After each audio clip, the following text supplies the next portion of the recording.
This channel does not promote any violent, harmful, or illegal activities. All content provided by this channel is meant for an educational purpose only. এই মুহূর্তে আরও একটা বড় খবর আপনাদের দেব।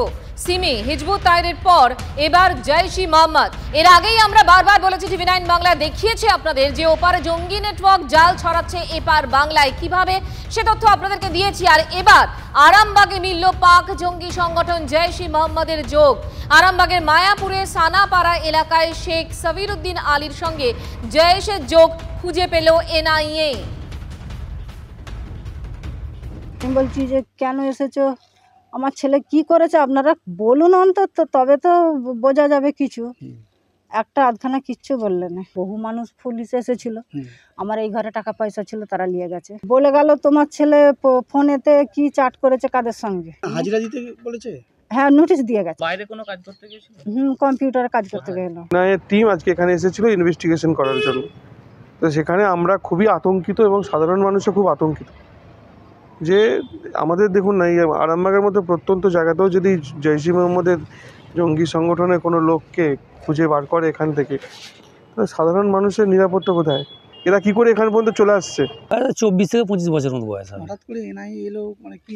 সেটাই তো আমরাও কিছু বুঝতে পারছি না কেন। ছেলেটাও তো নিঃসন্দেহে ভালো, কিন্তু আমাদের সঙ্গে চোখে চোখে রেখে কথা বলে না, আর সবসময় মাথা হেঁট করে যাবে, মাথা হেঁট করে আসবে। কেন যে এরকম হলো কিছু বুঝতে পারে না। সিজার মন্ডল আমাদের প্রতিনিধি এই মুহূর্তে আমাদের সঙ্গে সরাসরি টেলিফোনে রয়েছেন। সিজার, এর আগে আমরাই দেখিয়েছিলাম, আমরা টিভি 9 স্পেশালেও এর উল্লেখ করেছিলাম যে প্রত্যেকটা এই জঙ্গি সংগঠনগুলো একে অপরের সঙ্গে যোগ রয়েছে এবং সে কারণেই কি এই সিমি হিজবুত তাহরির পর জৈশের যোগও খুঁজে পাওয়া যাচ্ছে।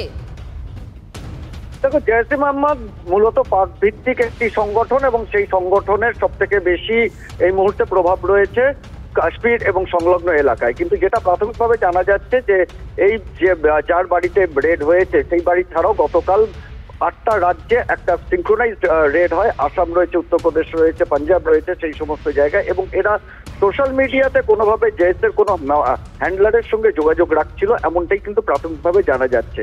এবং সেইখান থেকেই কোথাও জৈশ যে কাশ্মীরের গণ্ডি ছাড়িয়ে ভারতের বিভিন্ন প্রান্তে তারাও মডেল করার চেষ্টা করছে, এটা কিন্তু প্রমাণিত হয়, যেটা কিন্তু আশঙ্কার।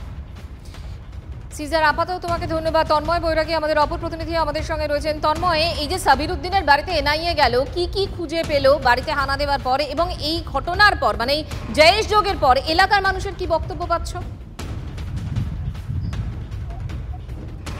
দেখো, ভোর রাতে এনআইএর টিম একটি সাবিরউদ্দিনের বাড়িতে আসে এবং তারা তল্লাশি চালায়। যেটা জানা যাচ্ছে একটি ল্যাপটপ উদ্ধার করেছে এবং বেশ কিছু টাকা পয়সা তারা উদ্ধার করেছে। যেটা এলাকার লোকজন যেটা বলছে যে আলিয়া বিশ্ববিদ্যালয় থেকে সে বিএড করেছিল, সে পড়াশোনায় অত্যন্ত মেধাবী ছিল, কিন্তু তাদের এই ছেলেটি যে এই জঙ্গি সংগঠনের সঙ্গে যোগ থাকবে তারা কিন্তু ভেবে উঠতে পারছে না। তাদের পরিবারের লোকজন বলছে যে এনআইএ যেহেতু তাদের বাড়িতে পায়নি, তাদের ছেলেকে এবং তার বাবাকে আজকে এনআইএ অফিসে দুপুরের মধ্যে হাজির হতে বলা হয়েছে। সেই মতো তার ছেলে এবং তার বাবা, অর্থাৎ সাবিরউদ্দিন এবং তার বাবা আজ এনআইএ অফিসে হাজিরা দিতে গেছে, এতটুকুই জানা যাচ্ছে। মঞ্জিরা। তন্ময়, আপাতত তোমাকে ধন্যবাদ।